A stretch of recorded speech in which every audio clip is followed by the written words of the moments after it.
not leaving my wingman.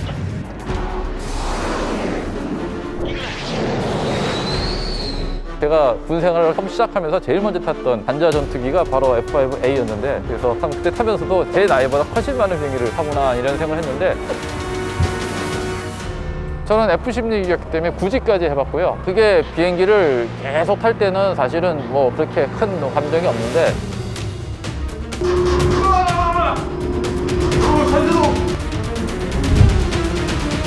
아마도 이제 교수님께서 가장 하실 수 있는 말씀이 나오는 게 딱 바로 이 장면인데, 제가 이제 박물관 큐레이터로서 이야기할 때는 원래 비행기는 이렇게 비어 있어야 된다는 걸 증명하는 중요한 자료거든요. 왜냐하면 쇳덩이가 뜬다는 것 자체가 속이 꽉 차 있으면 뜰 수가 없어요, 이론상으로. 일단 그런데 저렇게 격벽 구조로 텅텅 비어 있는 거거든요. 그런데 여기는 꽉 찰 수밖에 없죠. 그래서 이런 것도 직접 볼 수 있는, 아마 다른 박물관에서 이렇게 하기가 힘들거든요, 시도하기가. 이거 피부 벗기는 것 자체가 어마어마한 노가되고 힘든 작업이라서. 근데 저희 박물관에 특별히 이게 돼 있어서 설명하기도 좋습니다. 제가 군 생활을 처음 시작하면서 제일 먼저 탔던 반자 전투기가 바로 F-5A였는데, 제가 1966년에 태어난 사람인데 비행기 히스토리 이력부가 있는데, 비행기 처음 만든 게 아니라 한국에 도입이 된 게 1965년이더라고요. 그래서 그때 타면서도 제 나이보다 훨씬 많은 비행기를 타구나 이런 생각을 했는데, 보시는 것처럼 이제 기총 건이 이렇게 20mm 건이 이렇게 나와 있고, 양쪽에 이문이 있고, 이 안에서 사실은 이 기총이 쏘면서 굉장히 많은 고압가스가 발생하는데, 이걸 잘 처리하는 것도 굉장히 중요한 기술인데, 여기서 잠깐 처리가 잘못된다면 위에 열려있는 이 건베이 도어가 튕겨나갈 수도 있고, 그런 여러 가지 위험 요소가 많은데, 이런 것들이 그런 일이 없도록 안정시키고 굉장히 중요한 비행기 기술 중에 하나이기도 합니다.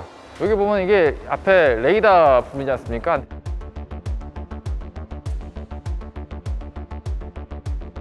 이렇게 작은 비행기에도 레이더 워닝 리시버로 해서 이렇게 적의 정보를 수신하는 장비도 다 있습니다. 이 작은 비행기 굉장히 이런 많은 것들이 체계도 들어가고, 이런 것들이 굉장히 또 중요한 체계 통합의 기술 결과를 할 수 있겠죠. 레이더가 없으면 작전 자체가 수행 능력이 안 되는 거죠. 우리가 지금 상식적으로 한국전쟁 때 또 멋있게 공중전만 계속 했을 것 같지만, 베트남 전쟁 이전까지만 해도 레이더가 제대로 보급이 안 됐을 때는 사실은 세계 항공전을 보고 있으면 좀 허무해요. 무슨 말이냐면, 안개가 짙게 있으면 공중전 일어나지 않습니다. 야간에도 쉽지가 않아요. 근데 레이더가 제대로 활성화가 되면서 가능해진 일이지, 1차 대전, 2차 대전 때만 해도 날씨 안 좋아도 못 뜨고 시야가 확보가 안 돼도 안 되고. 물론 이제 요즘 쓰는 레이더에 비하면 굉장히 초기 버전 레이더를 할 수 있죠. 여러 개의 타겟을 잡을 수도 없고, 그 다음에 공대지, 공대공을 동시에 할 수도 없고, 항상 그라운드에서 반사되는 이 반사파 때문에 조종사가 과연 이것이 실제 비행기 타겟인지 구별하는데 굉장히 머리를 많이 써야 되는 비행기입니다. 근데 자꾸 비행기가 업그레이드될수록 조종사가 머리를 덜 쓰게 되고, 그만큼 전술적인 판단 이런 걸 할 수 있는 도움을 많이 주게 되는 특성이 있는 거죠. 이건 굉장히 사람의 머리와 능력이 굉장히 많이 필요하는. 미래로 갈수록 우리 자동차에서 그것만 있으면 되는 것처럼 자잘한 것들은 AI나 이런 데도 넘겨줄 수 있고, 좀 더 다른 쪽에 집중할 수 있는 시대가 되는 거죠.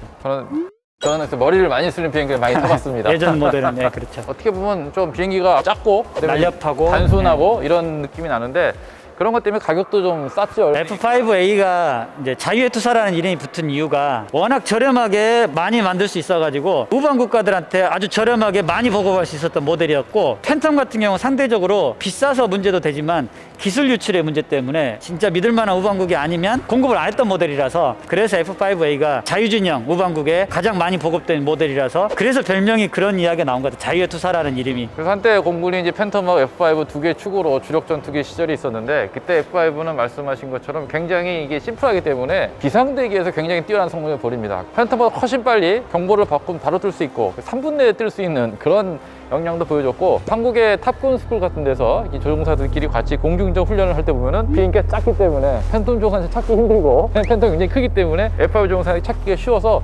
오히려 F-5 조종사가 더 좋은 성적을 보인 적도 있고. 최근에 예, 맞습니다. 예, 수원에서 추락한 게 이겁니다.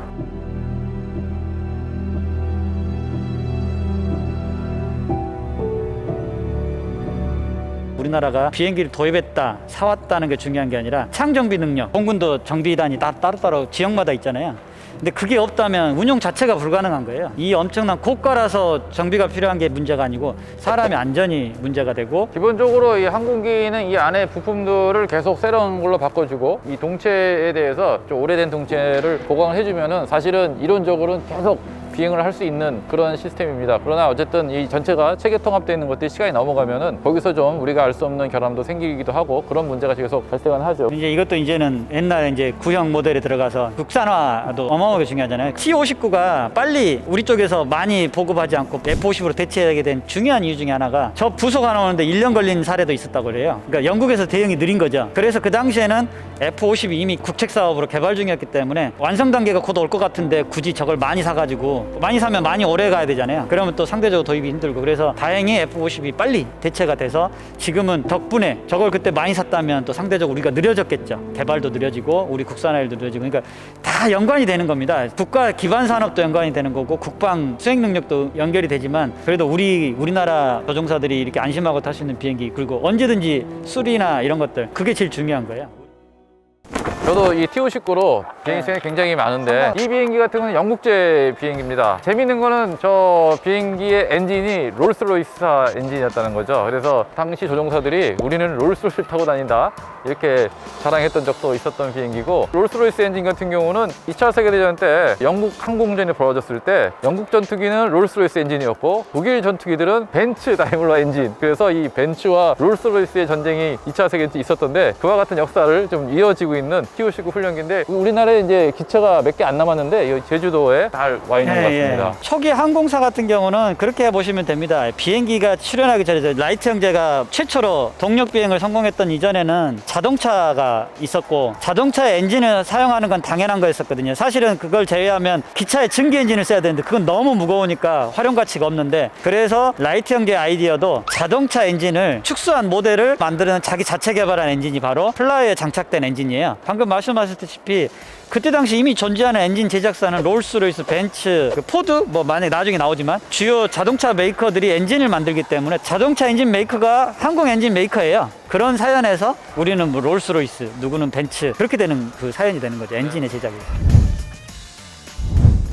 우리 공군의 가장 주력 그렇죠. 전투기이기도 하지만 전 세계적으로 가장 베스트셀러 모델 우리 특히 아군 쪽 입장에서 본다면 가장 완성형 모델이기도 하고 대형에 속하는 모델이라서 다른 비행기들이 왜소한 데에 비해서는 얘는 확실히 일반인들이 보기에도 압도적으로 크고 좋아 보이는 비행기 중에 하나죠. 네. 여기는 뭐 직접 조종은 안 했지만 탑승은 했었죠. 이렇게.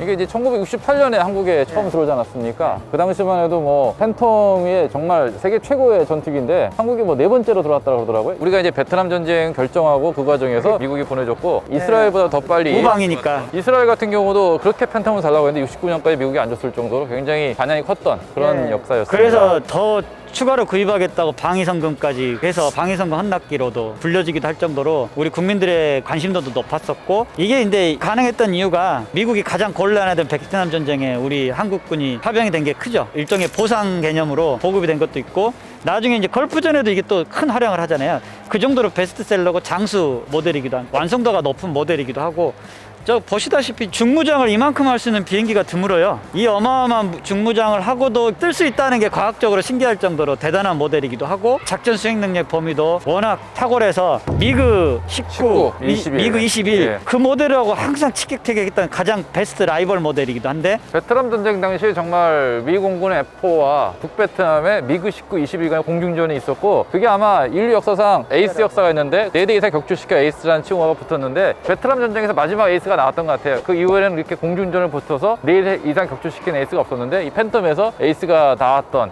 그런 역사가 있었던 뭐 모든 것에 대해서 마지막이라고 역사를 장식했던 비행기 같습니다.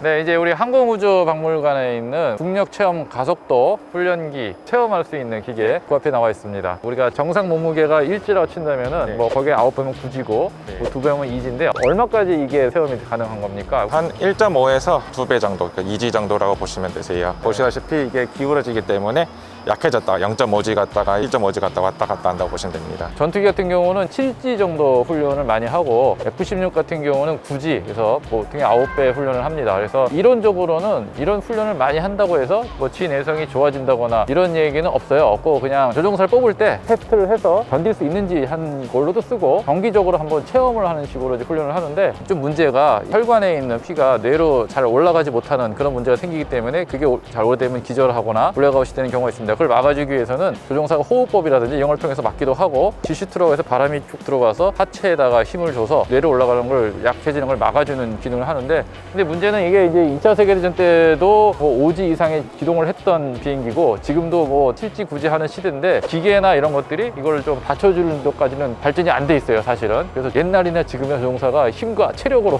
호흡하는 기술로 좀 버텨야 되는 그런 특성이 있는 그런 시스템이기도 합니다. 사장님은 몇 지까지 경험을? 저는 F16이었기 때문에 9지까지 해봤고요. 한국에서도 좀 이렇게 등급을 나눠서 4지, 5지 테스트를 해서 패스한 사람이 조종사가 되는데 F16으로 선발된 조종사는 또 9지 테스트를 따로 합니다. 그래서 굉장히 높은 지까지 많이 해봤습니다. 그 높은 지를 경험했을 때 그게 비행기를 계속 탈 때는 사실은 뭐 그렇게 큰 감정이 없는데 휴가를 갔다 온다든지 오랜만에 탈 때는 굉장히 큰 프레셔를 많이 느낍니다. 그래서 특히 자세를 잘 잡는 게 중요한데 한번 고개를 떨고 있다든지 이럴 경우에는 G포스 한번 걸리면 고개를 들 수가 없어요.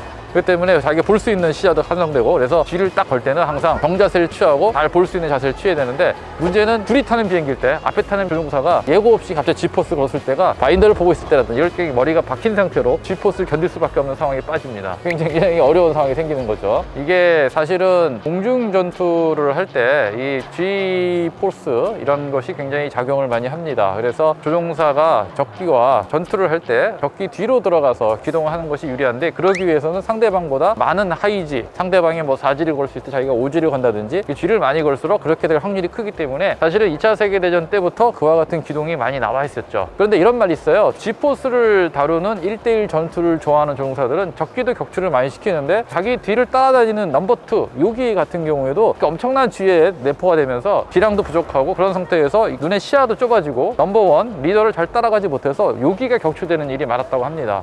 그래서 세계 최고의 에이스였던 에리아트만 352대 격추시켰던 독일 최고의 에이스인데 이런 말을 하죠. 자기는 5초에서 10초 이내에 원샷으로 적기를 격추시키는 게 최고지, 이렇게 G포스를 좋아하는 그런 기동으로 적기를 격추시킨들 자기 넘버2가 희생된다면 그게 무슨 의미가 있겠느냐, 이런 말을 할 정도로 이 G포스라는 것이 공중전에도 굉장히 많이 가속되는 것인데, G포스를 이용한 공중전투는 이제 시대가 가면서 요즘은 항공기 엔진 성능이 급가속이나 저속 비행이 강화되면서 심각한 G포스 없이도 충분히 전투를 할 수 있는 능력이 다가옴에 따라서 아마도 이제 앞으로는 이런 G포스를 많이 하는 기동은 좀 줄어들지 않을까 싶은데, 그래도 여전히 이런 훈련은 여전히 합니다. 네, 지금 이제 곧 우리 팀들이 여기 탑승할 예정인데요. 할 때 노하우나 아니면 2지 정도면 그렇게 큰 스킬은 필요하지 않을 것 같은데 보통 7지, 9지 할 때 이런 거 배웁니다. 이렇게 L1 기법에서 호흡법을 배우죠. 그래서 숨을 들이쉴 때는 짧게 들이쉬었다가 아주 여러 차례에 걸쳐서 길게 내뱉는 걸 합니다. 그러면서 목으로 한번 소리를 하는 속으로 이렇게 소리를 내는 것도 좋다, 이런 기법도 있습니다. 그래서 한번 타실 때 소리도 한번 내보시고 한번 해보시기 바라겠습니다.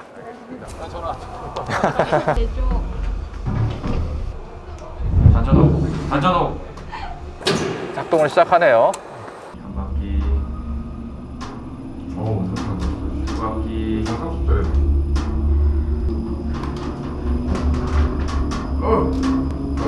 안에서 좀 비명 소리 같은 게 들리는 것 같긴 합니다.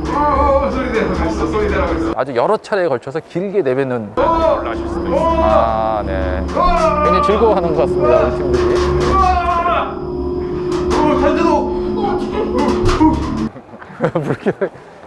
지금도 아직도 어지러워요. 뭔가 서 있는데 뭔가 약간 놀이기구 타는 느낌? 그리고 저게 밖에서 볼 때는 뺑뺑을 도는 것만 느껴지는데 직접 타니까 이게 막 뭐랄까 한 45도 꺾여가지고 도는 느낌이 들더라고요. 그래가지고 뭐랄까 근데 하나도 안 무서웠어요.